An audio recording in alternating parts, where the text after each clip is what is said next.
70-ൽ പരം വ്യത്യസ്ത മാമ്പഴങ്ങളുടെ പ്രദർശനവും വിപണനവുമായി കൊല്ലം ദിളവാപുരം ഫാം സ്റ്റോറിയുടെ മാംഗോ ഫെസ്റ്റ് തുടങ്ങി. 27-ന് സമാപിക്കും. മാമ്പഴത്തെ ആസ്പദമാക്കിയുള്ള മൂല്യവർദ്ധിത ഉൽപ്പന്നങ്ങളുടെ പ്രദർശനവും വിൽപ്പനയും ഫാം സ്റ്റോറിയിൽ നടക്കുന്നു. സംസ്ഥാന കർഷക തിലകം അവാർഡ് ഉൾപ്പെടെ നിരവധി പുരസ്കാരങ്ങൾ കരസ്ഥമാക്കിയ ശ്രീമതി ബ്ലെയ്സി ജോർജിന്റെ നേതൃത്വത്തിലാണ് പ്രദർശനം. മാവിൻ തൈകളും മറ്റ് ഫലവൃക്ഷങ്ങളും ആകർഷകമായ വിലക്കുറവിൽ ഇവിടെ നിന്നും വാങ്ങാൻ കഴിയും. ഫാം സ്റ്റോറിയുടെ മാംഗോ ഫെസ്റ്റ് നടക്കുന്നിടത്താണ് ഞാൻ നിൽക്കുന്നത്. ദളവാപുരത്തിനടുത്തുള്ള ഫാം സ്റ്റോറിയുടെ കേന്ദ്രമാണിത്. അപ്പോൾ വർഷങ്ങളായിട്ട് കർഷക അവാർഡുകളും നേടി, നിരവധി അവാർഡുകൾ നേടിയ ബ്ലെയ്സി ജോർജ് മാഡം ആണ് ഇതിൻ്റെ ഓൾ ഇൻ ആള്. ആൾക്കാരുടെ നല്ല പ്രതികരണമാണ്. അതുകൊണ്ടാണ് നമ്മൾ ഈ 5ാമത്തെ വർഷത്തിലേക്ക് വന്നിരിക്കുന്നത്. പിന്നെ ഇതിൻ്റെ ഒരു പ്രത്യേകത എന്ന് പറഞ്ഞാൽ ഇപ്പോഴത്തെ കുട്ടികൾക്ക് പോലും ഈ മാങ്ങകൾ കാണാൻ പറ്റത്തില്ല.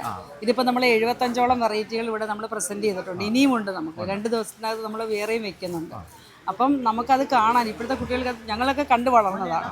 ഞങ്ങൾ മാവിലൊക്കെ കയറി കളിച്ച് വളർന്ന ആൾക്കാരാണ്. അതെ, മാങ്ങ പിച്ചി തിന്ന് നമുക്ക് അറിയാമായിരുന്നു ഏത് മാവിൽ ഏത് മാങ്ങയാണെന്ന്. ഇപ്പോഴത്തെ കുട്ടികൾക്ക് അത് അറിയാനുള്ള അവസരമില്ല.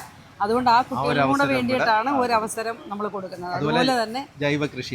അതെ, ജൈവ കൃഷി എന്ന് പറഞ്ഞാൽ നമ്മൾ കീടനാശിനികളൊന്നും ഉപയോഗിക്കാതുള്ള കൃഷി രീതിയാണ് ചെയ്യുന്നത്. മണ്ണ് പരിശോധന കഴിഞ്ഞ് വേണുന്ന വളങ്ങൾ മാത്രം അനുയോജ്യമായിട്ടുള്ള. ഇതിപ്പം പാലക്കാടല്ലേ മെയിനായിട്ട്? അതെ, ഇവിടെയുണ്ട്. ഇവിടെ ഒരു ഫാമുണ്ട്. നമ്മൾ ഇവിടുത്തെ ഫാമിലും ഒരു 5-6 വെറൈറ്റി മാങ്ങ ഇവിടുത്തെ ഫാമിലുണ്ട്. ഇവിടെ വന്നാൽ പുതിയാട്ടൂർ മാങ്ങ വരെ കിട്ടും. അപ്പൊ അതായത് നമ്മളെ കൊണ്ട് പറ്റുന്ന എല്ലാ തരത്തിലുള്ള മാങ്ങകളും ഈ ഉടനീളം ഉള്ളത് നമ്മൾ ഇവിടെ എത്തിക്കും. Thank you madam. എല്ലാവിധ ആശംസകളും.